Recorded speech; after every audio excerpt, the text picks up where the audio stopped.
ठीक है।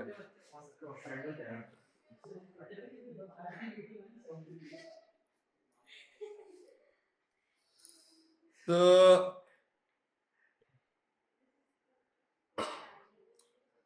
सुपरपोजिशन यही पढ़ रहे थे हम। तो हम पढ़ रहे थे सुपरपोजिशन ऑफ वेव, जिसमें we talked about the idea that when the two waves meet at a point, the resultant at that point is the algebraic sum of the displacements of the individual waves at that point.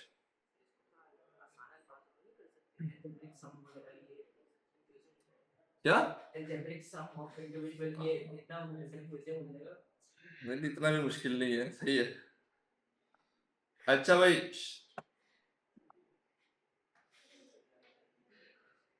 मेरे ख्याल से कल हमने ये summarise कर लिया था कि भाई जब दो सोर्सेज इन फेज हो, सोर्सेज की ऑसिलेशन इन फेज हो कोहेरेंट सोर्सेज की, और the path difference of the waves produced by the two sources is n lambda, then the interference is constructive, and if it's n plus half lambda, then the interference is destructive, and but if the sources are oscillating 180 degree out of phase, और फिर इन दो waves की मुलाकात हो जाए, और फिर क्या हो जाए, इन दो वेव्स की मुलाकात हो जाए सच दैट कि इनका पाथ डिफरेंस है n लैम्डा, तब हो जाएगा डिस्ट्रक्टिव इंटरफेरेंस, और for n plus half lambda you get constructive interference where n is a whole number like 0 1 2 3. आज हम पढ़ाएंगे तुम्हें एक मजेदार किस्सा। एक वेव फ्रंट है, एक वेव है, एक ओपनिंग से गुजरती है और वेव की स्प्रेडिंग हो जाती है। क्या हो जाती है? वेव की स्प्रेडिंग हो जाती है।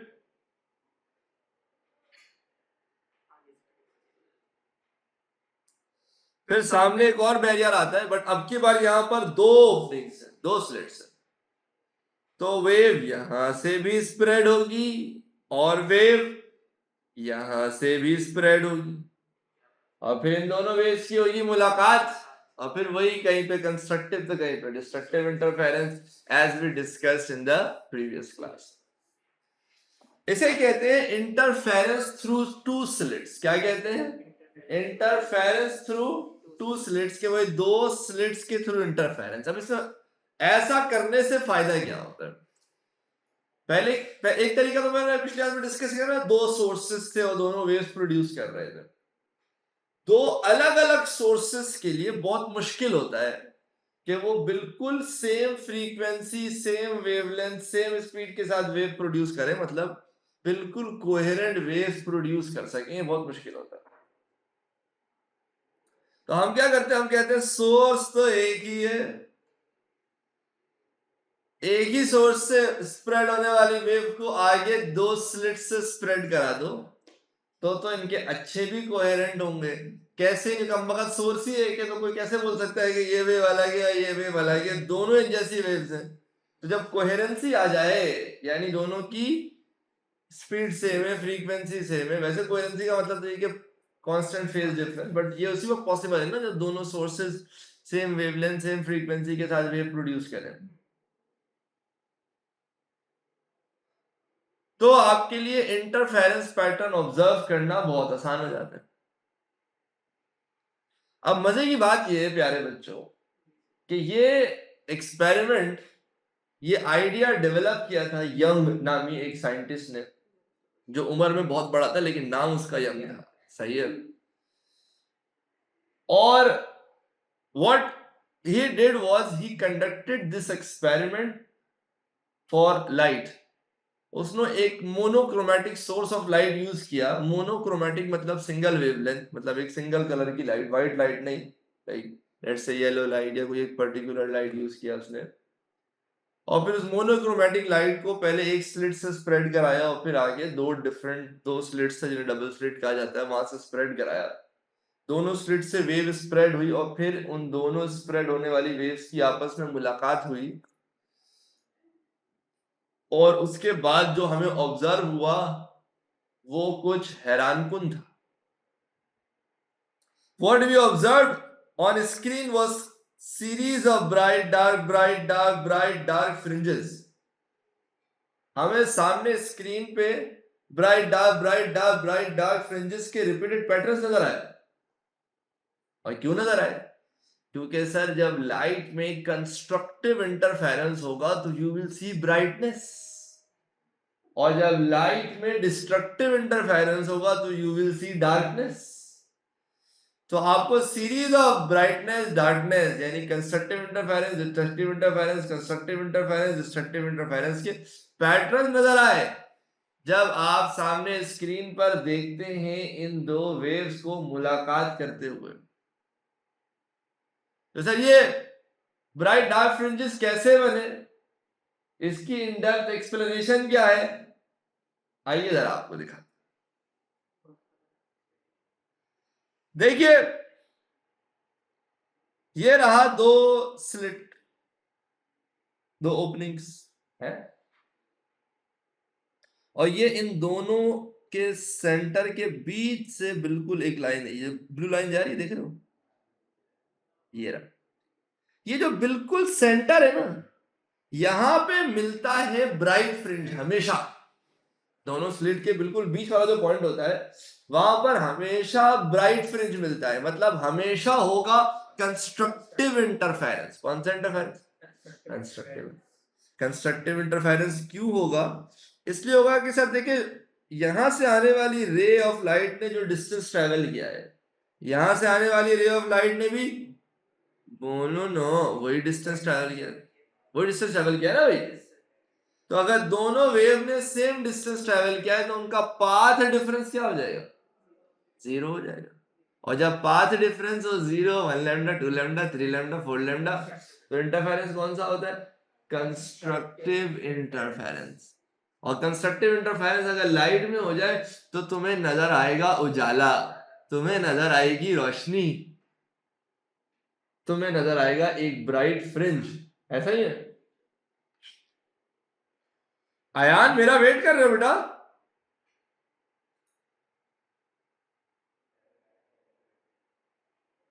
तो ये आ गया ब्राइट फ्रिंज, क्योंकि इन दोनों सोर्स से आने वाली वेव ने सेम डिस्टेंस ट्रेवल किया था. दोनों कोहेरेंट वेव सोर्सेज हैं. लेकिन जब मैं इससे जरा सा ऊपर जाता हूं, जरा सा इस पॉइंट की बात करता हूं, तो यहां पे एकदम से अंधेरा, एकदम से तारीकी, यानी कि डिस्ट्रक्टिव इंटरफेरेंस. क्यों?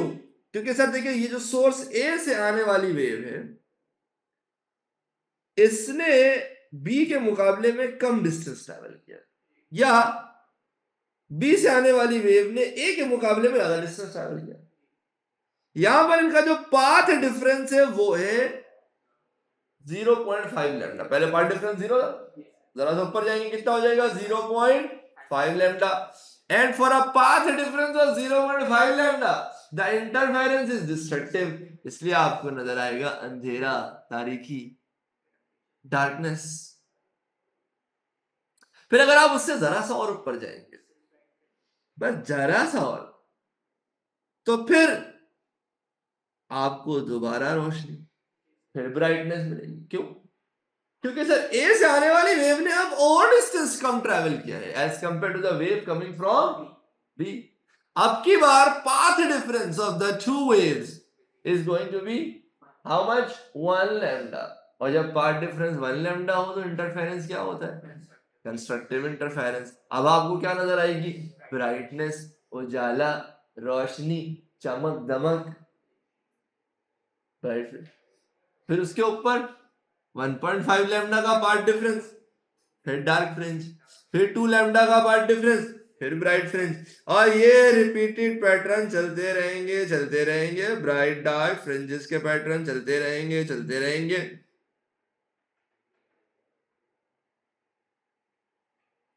तो at the centre of the screen the two waves coming from slit A and B has traveled the same distance. बिल्कुल सेंटर में दोनों ने same distance travel किया. So their path difference is 0 and hence a bright fringe यानी constructive interference will be observe eight point Q उससे जरा सा ऊपर चले जाओ. The wave coming from A has covered a lesser distance than the distance covered by the wave coming from B. A path difference is 0.5 lambda.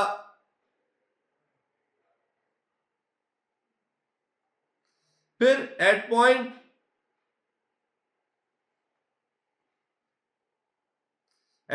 R the path difference is 1 lambda. उससे जरा सा ऊपर जाओगे फिर path difference 1 lambda. फिर क्या हो जाएगा?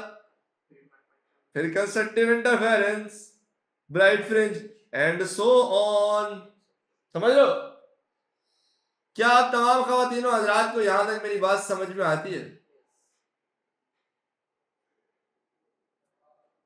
हमना and Musab sir the sources are coherent. Definitely actually एक ही सोर्स है, इसमें तो कोई डाउट ही नहीं होना चाहिए. सोर्स टेक्निकली है ही एक, फिर वही जाके दो हिस्सों में चलेगा और फिर डिस्ट्रीब्यूट होगा. तो ये टेक्निकली ये दो वेव पीछे एक ही सोर्स से आ रही, तो एक ही सोर्स से आने वाली दो वेव्स कैसे कोहेरेंट नहीं हो सकती?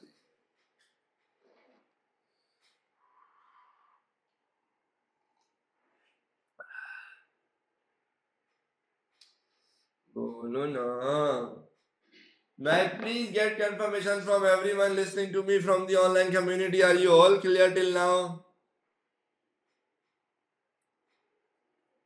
Actually, आपको ये नजर आएगा.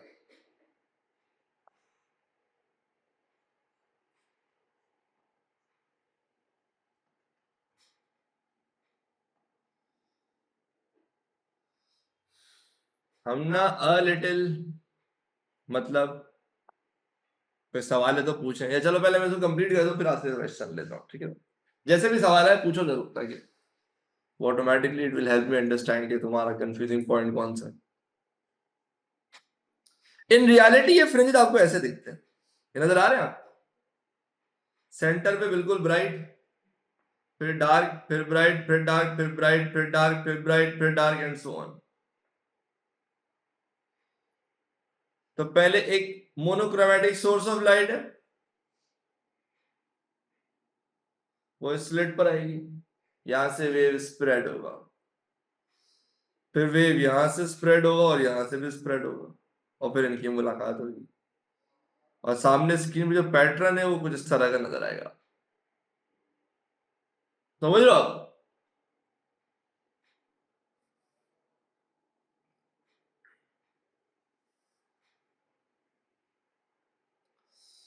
अब यंग ने जब ये एक्सपेरिमेंट कंडक्ट किया था तो he was awarded Nobel prize for this experiment. कौन सा प्राइज? Nobel prize. क्यों नोबेल प्राइज दिया गया?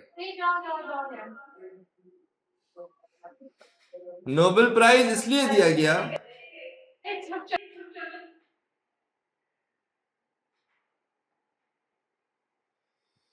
नोबेल प्राइज इसलिए दिया गया कि सर उस जमाने में एक बहुत बड़ा भड्डा चल रहा था काफी अरसे से कि लाइट पार्टिकल है या वेव है,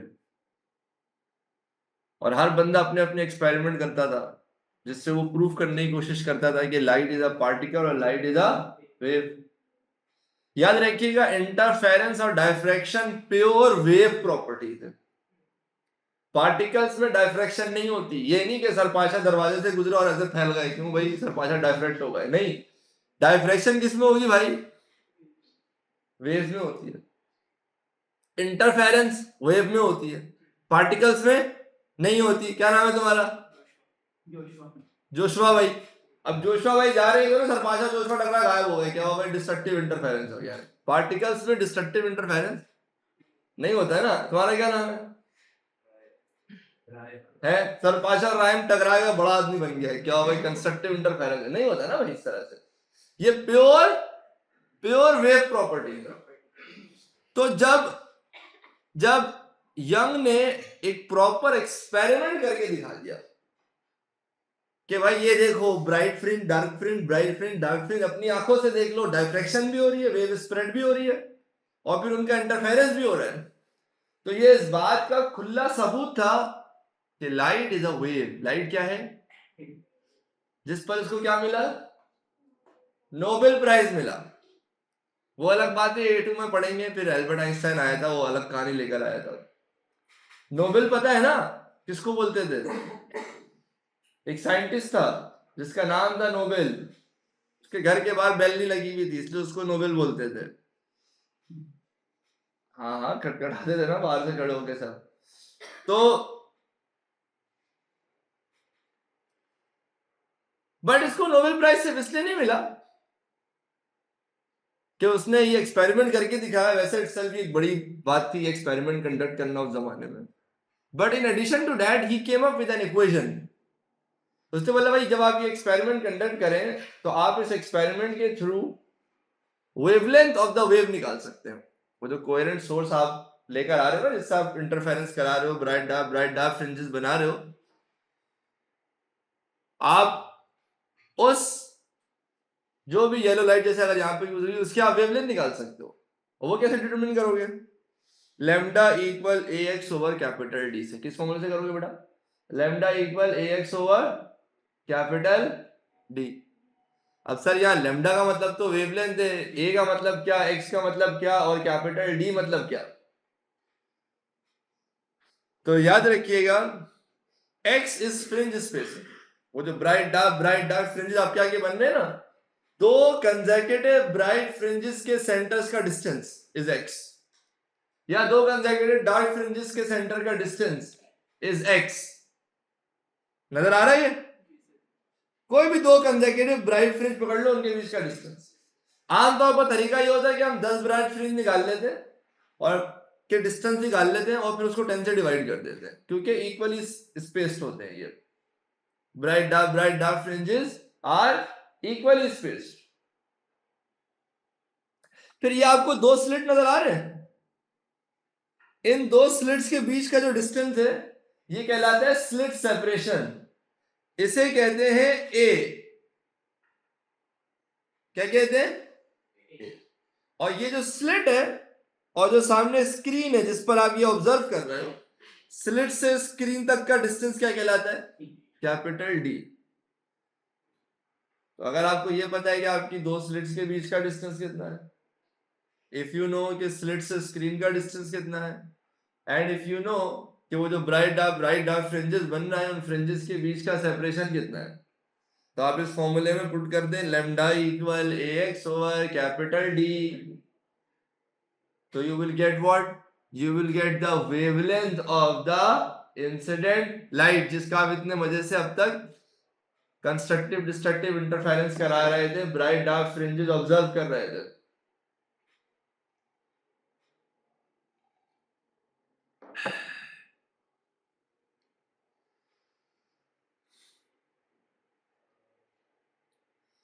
X is fringe spacing यानी distance between two consecutive bright and या two consecutive dark fringes. बाकी A is slit separation, distance between the centers of the two slits, and capital D is distance of from slit to screen. बोलो no, क्या ये बात समझ में आती है आप लोगों को? एक छोटा सा क्वेश्चन कराता हूं ताकि आपको आइडिया हो। Between one bright and one dark fringe, between two consecutive bright fringes या two consecutive dark fringes। चस आ गई भाई मिकाइल भाई को।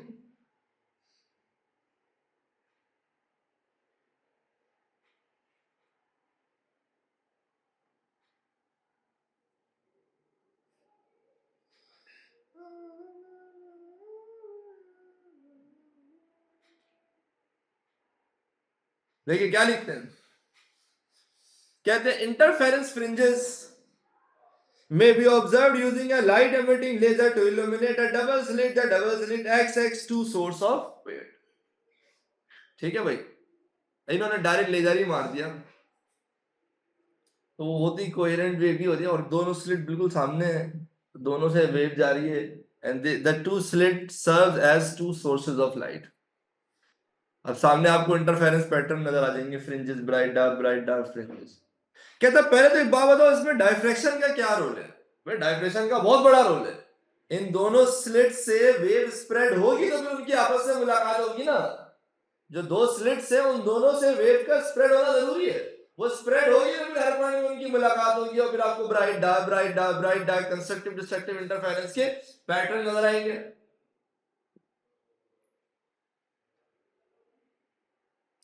तो waves spread at each slit and then they interfere or superpose। इधर से भी स्प्रेड हुआ इधर से भी स्प्रेड हुआ ना। स्प्रेड होगा नहीं तो फिर इंटरफेरेंस क्या कद्दू होगा। समझ रहे हो? The reason why a double slit is used rather than two separate sources of light। अगर आप दो अलग अलग सोर्सेज ऑफ लाइट को स्प्रेड करेंगे तो उसमें प्रॉब्लम क्या होगी कि सर वो कोहेरेंसी मेंटेन करना बहुत मुश्किल है। अगर सोर्सेज अलग हैं तो फिर मोस्ट लाइकली उनसे जो वेव प्रोड्यूस होगी वो exact same wavelength same frequency वाली नहीं हो सकती ना भाई। A constant phase difference यानी coherency is nearly impossible to achieve from two different sources of light। समझ रहे हो आप? समझ नहीं पा रहे हो आप? समझ रहे हो?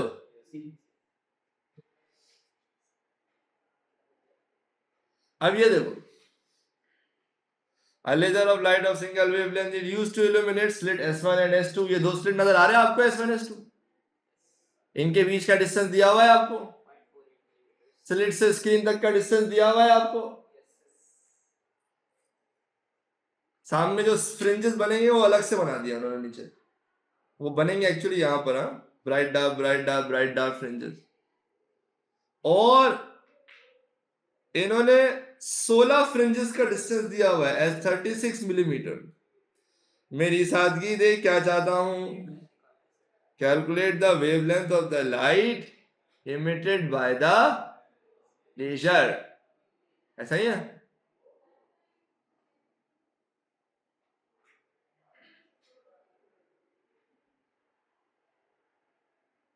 Lambda is equal to x upon capital D. कोई बता सकता है ए क्या है? Sir 0.48 millimetre. दो स्लिट्स के बीच का डिस्टेंस। एक्स कैसे निकलेगा? सर देखिए 36 मिलीमीटर है। कितने फ्रिंजेस का डिस्टेंस? 16। तो 36 को 16 से डिवाइड कर देते ताकि पता लग जाए कि भाई दो फ्रिंजेस के बीच का डिस्टेंस कितना है। ऐसा ही है? बोलो नो। एक्स फ्रिंज स्पेसिंग का दो कंसेक्यूटिव ब्राइट फ्रिंजेस के बीच का डिस्टेंस या दो कंसेक्यूटिव डार्क फ्रिंजेस के बीच का डिस्टेंस।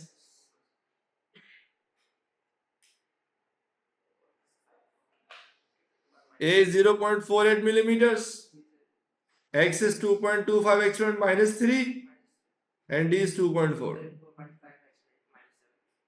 4.5 exponent minus 7। बोलो ना। ऐसा ही है।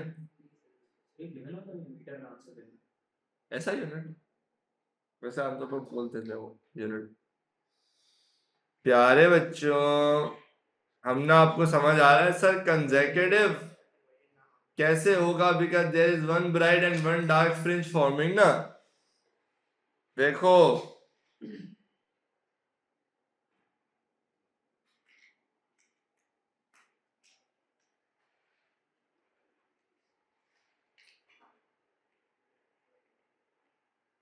ये एक ब्राइट फ्रिंज है। इसके बाद ये एक और ब्राइट फ्रिंज है ना भाई। इनके बीच का डिस्टेंस। ये एक ब्राइट फ्रिंज है एक और ब्राइट फ्रिंज है। इनके बीच का डिस्टेंस ले लो सब एक्स है। या ये एक डार्क फ्रिंज ये एक डार्क फ्रिंज इनके बीच का डिस्टेंस ले लो ये भी एक्स है। तो दो कंसेक्यूटिव ब्राइट फ्रिंज ले लो या दो कंसेक्यूटिव डार्क फ्रिंज ले लो उनके बीच का डिस्टेंस इज एक्स।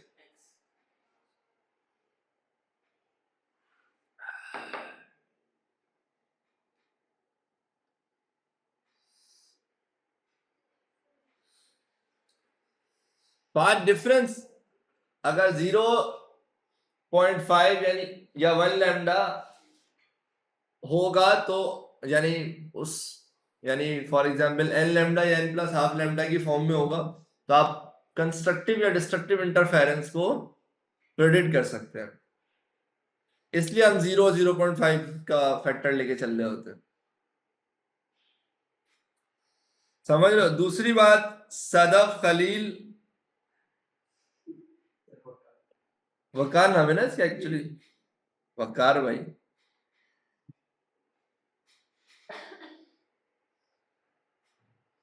यहां पर हमने वेवलेंथ निकाला बेटा लैम्डा।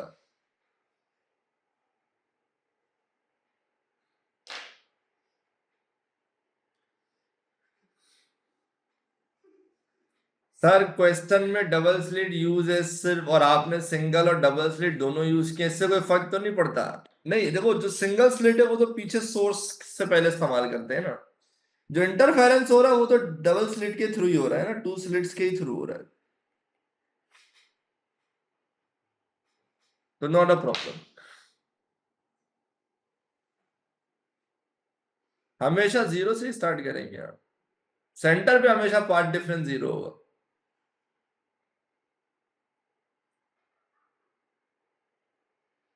समझ आ रहा है आप लोगों को?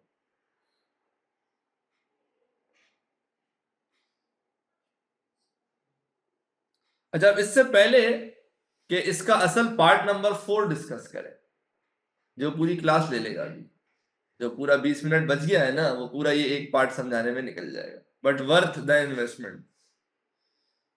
उससे पहले हम चाहेंगे तुमको एक चीज बताएं। क्या बताएं? कि देखो बाबू, लेमडा बराबर है ए एक्स अपॉन कैपिटल डी के। एक्स बराबर है लेमडा डी अपॉन ए के, है भाई? ऐसा ही है।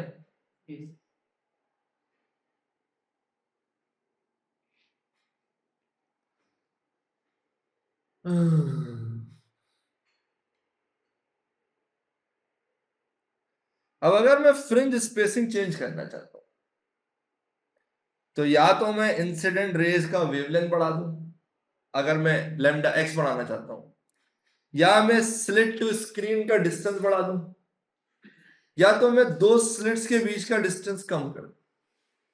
इन तीनों ही तरीके से मैं एक्स को क्या कर सकता हूं? बढ़ा सकता हूं, फ्रिंज स्पेसिंग को इंक्रीज कर सकता हूं।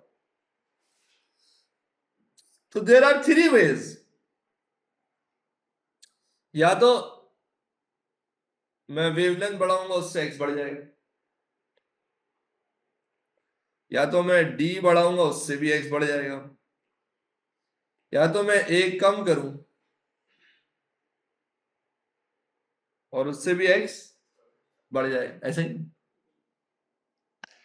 अब आइए जरा इस सवाल होगा, the intensity of the light passing through two slits are initially the same. दोनों स्लिट से आने वाली इंटेंसिटी सेम थी। The intensity of the light through one of the slit is now reduced. Compare the appearance of the fringes before and after the change of intensity. तो आप क्या करें, आप अपीयरेंस को कंपेयर करें दोनों स्लिट से आने वाली। अगर मैं दो स्लिट में से एक की इंटेंसिटी बढ़ा देता हूं और एक से इंटेंसिटी क्या कर देता हूं, कम कर देता हूं। अब देखिए, पहले तो मैंने आपसे कहा ना, lambda is equal to a x upon capital D, तो एक्स बराबर हो गया lambda capital D over a के। सारे मेरे साथ हैं? मैंने सिर्फ पीछे से इंटेंसिटी चेंज की, वो भी एक स्लिट की। The intensity of the light passing through the two slit was initially same, पहले सेम था, फिर क्या हुआ, the intensity of the light through one of the slit is now reduce. अब एक स्लिट से ना इंटेंसिटी कम कर दी है और एक से वैसा किया। आपने इंटेंसिटी तो चेंज किया, बट आपने वेवलेंथ चेंज नहीं की, आपने स्लिट और स्क्रीन का डिस्टेंस चेंज नहीं किया, आपने स्लिट स्पेसिंग यानी दो स्लिट के बीच का डिस्टेंस चेंज नहीं किया। इसका मतलब पहली बात तो ये कि सर एक्स पर कोई फर्क नहीं पड़ेगा, क्योंकि अगर फ्रिंज स्पेसिंग यानी जो ब्राइट डार्क फ्रिंजेस बन रहे थे वो ना करीब होंगे ना दूर होंगे, क्योंकि इंटेंसिटी से इसका कोई लेना देना नहीं। आप समझ रहे हो मेरी बात? तो सबसे पहले तो आपने ये समझना है कि आपने कुछ भी लैम्डा डी या ए में से चेंज नहीं किया है, तो फ्रिंज स्पेसिंग पे तो कोई फर्क नहीं पड़ेगा। फर्क पड़ेगा तो किस चीज पे पड़ेगा वो समझो। हेलो, कैसे हो? आज तुम लोग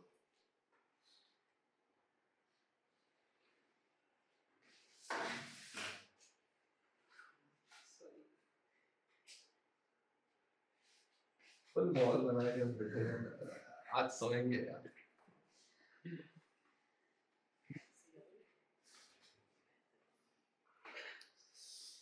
नजर आ रहा हूं मैं?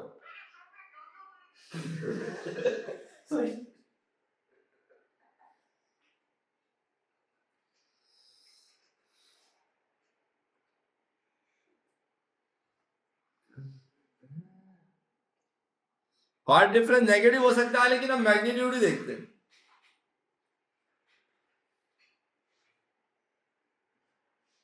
तो बताया था मैं सैटरडे को अस्पताल में एडमिट हुआ था। वहां सीआरओ था, बताया था मैंने। अरे तो सैटरडे को जब मेरी तबीयत खराब थी, जब मैं इमरजेंसी में एडमिट हुआ, तो वहां पर आपने देखा होगा ना, आहा खान में तो हर बेड के साथ ही लगा हुआ है। तो मैंने नर्स की जिंदगी हराम कर दी। मैं लेकर आया यार, वो हार्ट बीट चेक करेंगे ना, वोल्टेज का वेरिएशन देखेंगे विद रिस्पेक्ट टू टाइम। तो बेचारे को समझ नहीं आया बोलना क्या चाह रहा है, पगला वगला तो नहीं होगी। यानी नहीं, हमने आपका हार्ट बीट चेक कर लिया, नॉर्मल है। मतलब वो तो मेरे को ही पता है नॉर्मल है, लेकिन अभी मेरे को देखना है विद रिस्पेक्ट टू टाइम क्या साइन कर्व बन रहा है, कौन सा कर्व बन रहा है, जरा पता तो लगे ना भाई, आउटपुट कैसा आ रहा है। फिर उसका पहला सवाल यही था कि तुम्हारे साथ अटेंडेंट कौन है, पहले ये बता। बाहर बेगम बैठी हुई थी, बुला के बोला संभालो इसको, थोड़ा सा आउट हो रहा है। फिर वो ड्रिप चढ़ रही थी। जब ड्रिप चढ़ती है ना, आधी ड्रिप जब खाली हो जाती है, तो आधा तो वैक्यूमिंग हो जाता है और बाहर एयर होती है, तो एयर प्रेशर उसको क्या कर देती है, दबा देती है। समझ रहे हो? देखा आपने? बोतल भी जब एकदम से खाली करते हो ना, तो ऊपर से बोतल पिचक जाती है ना। फिर मैंने उसको बुला के पूरा एटमॉस्फेरिक प्रेशर का कॉन्सेप्ट समझाया। मैंने कहा देखो ये ऊपर से क्यों हो रहा है। तो मैंने एक चीज ऑब्जर्व की कि 10-12 घंटे बाद जब 6 ड्रिप चढ़ चुकी थी, तो मेरे साथ और भी लोग थे एडमिट। तो डॉक्टर आमतौर पर उनसे बहस करते हैं कि अभी आपको डिस्चार्ज नहीं दे सकते, अभी आपको एक दिन और रुकना पड़ेगा। मेरे साथ उल्टा था। बोला नहीं, मेरे को तो रोक लो मत। मैंने बोला नहीं, आप जाओ। आपने 12 घंटे में ही बहुत तंग कर लिया। पहला डिहाइड्रेट ORS पी लेना घर पे, बहुत है तुम्हारा। तो मैंने देखा यार, फिजिसिस्ट जो है ना बेचारे, अस्पताल जाके भी परेशानी होते हैं। उधर भी ये देख रहा है, अब लगा हुआ है तो बंदा क्या देखेगा, तो पैसा भी ले लेगा ना यार। एडमिट कर लिया तो दिखा दो यार सीआरओ में किस तरह से with respect to heartbeat voltage variation आ रही है। खैर, देखिए जब आप इंटेंसिटी चेंज करते हो, क्या चेंज करते हो, तो आप सिर्फ एम्पलीट्यूड चेंज करते हो। ऐसा ही ना, इंटेंसिटी बढ़ गया तो एम्पलीट्यूड बढ़ गया, इंटेंसिटी कम हो गया तो एम्पलीट्यूड कम हो गया। अच्छा, पहले क्या था? पहले initially the intensity of the two slits was same, मतलब दोनों से सेम एम्पलीट्यूड आ रहा था। तो कंस्ट्रक्टिव इंटरफेरेंस में क्या होगा, दोनों का एम्पलीट्यूड सेम है, डबल हो जाएगा। और डिस्ट्रक्टिव में क्या होगा, 0। ऐसा ही है। ये थी आम जिंदगी जब दोनों तरफ से सेम इंटेंसिटी आ रही थी। तो ये आ गया ब्राइट फ्रिंज, ये आ गया डार्क फ्रिंज, ये कंस्ट्रक्टिव इंटरफेरेंस, ये डिस्ट्रक्टिव इंटरफेरेंस। ये उस वक्त है जब दोनों स्लिट से सेम इंटेंसिटी आ रही थी। ऐसा ही है, सारे मेरे साथ हैं। अब क्या हुआ, एक स्लिट तो वैसे ही है अभी, लेकिन दूसरी स्लिट से आपने इंटेंसिटी कम कर दिया। इसका मतलब आपने दूसरे वाले का एम्पलीट्यूड कम कर दिया। कंस्ट्रक्टिव इंटरफेरेंस अभी भी होगा, लेकिन कंस्ट्रक्टिव का जो रिजल्टेंट बनेगा उसका एम्पलीट्यूड पहले के मुकाबले कम होगा। क्योंकि पहले का फॉर एग्जांपल 2 और 2 4 थे, तो अब 2 और 1 3 हो गए, मतलब एक कम हो गया ना। समझ रहे हो आप मेरी बात? तो जो आपका ब्राइट फ्रिंज था वो अभी भी बनेगा, लेकिन पहले के मुकाबले में लेस ब्राइट, पहले के मुकाबले में लेस ब्राइट। ऐसा ही बोलो ना, ऐसा ही। अब आते हैं डिस्ट्रक्टिव इंटरफेरेंस पे। जब दोनों 180 डिग्री आउट ऑफ फेज होंगे तब भी प्रॉब्लम है। अब रिजल्टेंट जीरो नहीं आएगा। पहले था अगर एक +2 था तो दूसरा -2 था, रिजल्टेंट एकदम 0 आता था। अब अगर एक +2 है तो दूसरा -1 है, रिजल्टेंट अभी भी एटलीस्ट +1 आएगा। ये रिजल्टेंट है। इसका मतलब गुप्त अंधेरा यानी फुल डार्कनेस नहीं होगी। समझ रहे आप? यानी सर देखिए, जो ये था पहले कंस्ट्रक्टिव इंटरफेरेंस, ये अब है कंस्ट्रक्टिव इंटरफेरेंस। पहले भी ब्राइटनेस थी, अब भी कंस्ट्रक्टिव तो हो रहा है, लेकिन ब्राइट फ्रिंज की ब्राइटनेस कम। और जो डार्क फ्रिंज था अब उसमें भी कुछ रोशनी आ गई। क्या आ गई? कुछ रोशनी आ गई। फ्रिंज की स्पेसिंग में कोई फर्क नहीं पड़ रहा है, फ्रिंजेस ना करीब हुए ना दूर हुए। फ्रिंज सेपरेशन यानी the width remains the same and same number of fringes. तो इसलिए पहले जितने फ्रिंजेस बन रहे थे अभी भी उतने ही बनेंगे, कोई टेंशन नहीं है। बस फर्क क्या होगा, जो ब्राइट फ्रिंज था वो लेस ब्राइट हो जाएगा, और जो डार्क फ्रिंज था वहां पे भी थोड़ी सी क्या आ जाएगी, रोशनी आ जाएगी, यानी ब्राइटनेस आ जाएगी।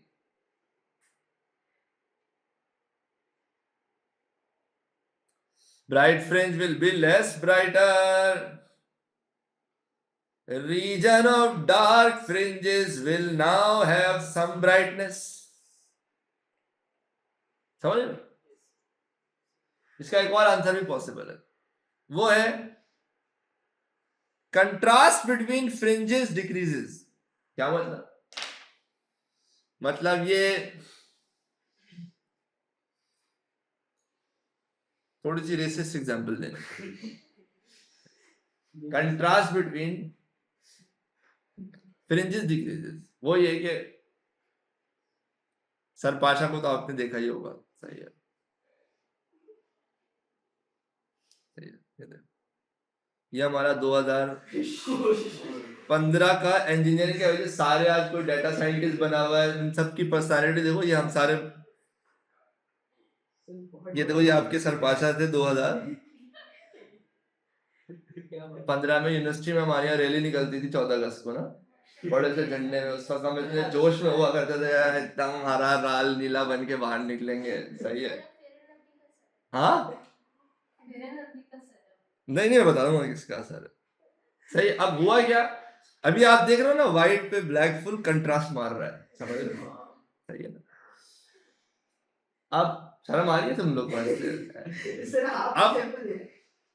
अब अब अगर आप इस पे थोड़ा सा फेयर एंड लवली लगा दें, सही है, जो डार्क है उसको भी थोड़ा सा ब्राइट कर दें, और जो ब्राइट था उसको भी लेस ब्राइट कर दें, कंट्रास्ट कम हो जाएगा ना।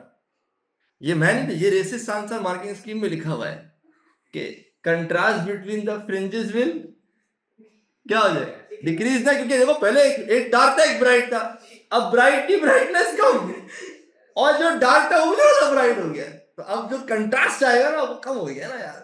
समझ लो, दैट्स एन एक्सेप्टेबल आंसर। आप समझ लो?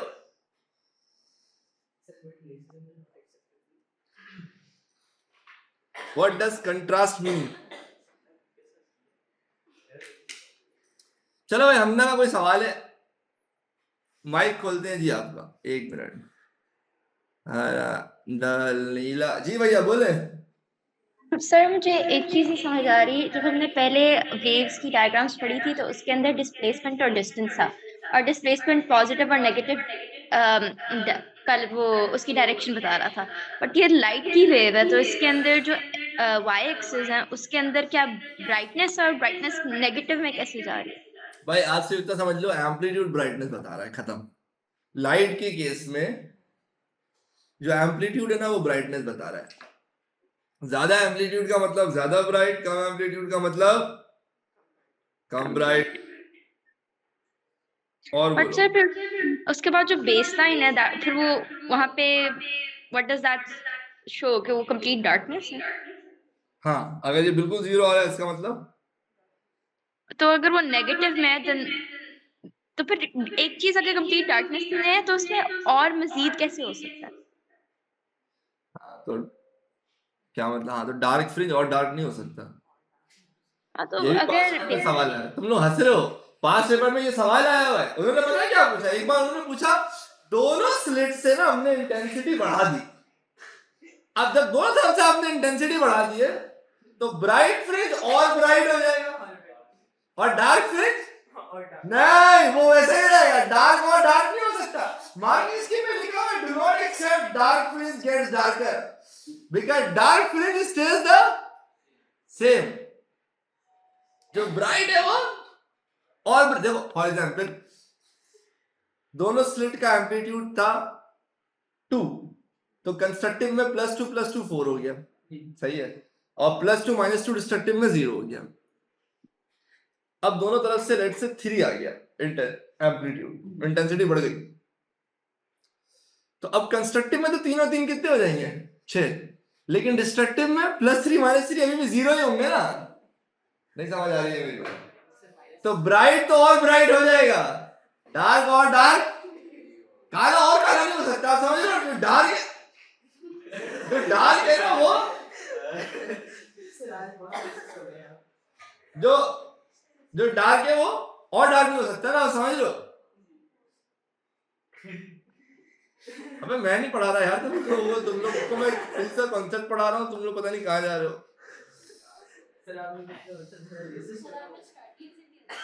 How does the region of dark fringes get brighter? देखो ना, जब तुम even 180 degree out of phase मिल रही है ना दोनों वेव्स, तब भी रिजल्टेंट 0 नहीं आ रहा ना। डार्क फ्रिंज तो 0 पे बनेगा ना। अब प्रॉब्लम ये है कि एक का एम्पलीट्यूड ज्यादा है और एक का कम है, तो रिजल्टेंट 0 नहीं आ पा रहा इवन जबकि 180 डिग्री आउट ऑफ फेज है। तो जहां पे डार्क फ्रिंज होना चाहिए था वहां पे भी कुछ कुछ रोशनी आ गई है। हरा लीला तुम कर दो रंगीला। Sir, if we reduce the intensity of both the slits in the condition, bright will become less bright, but dark will remain dark. समझ रहे हो?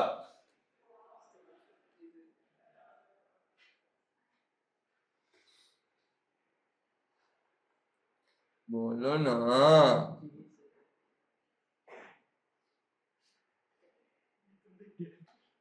यार ये तुम लोग। चलो भाई फिर एक काम करते हैं, इसको इधर रखते हैं, इसी बात पे छुट्टी करते हैं।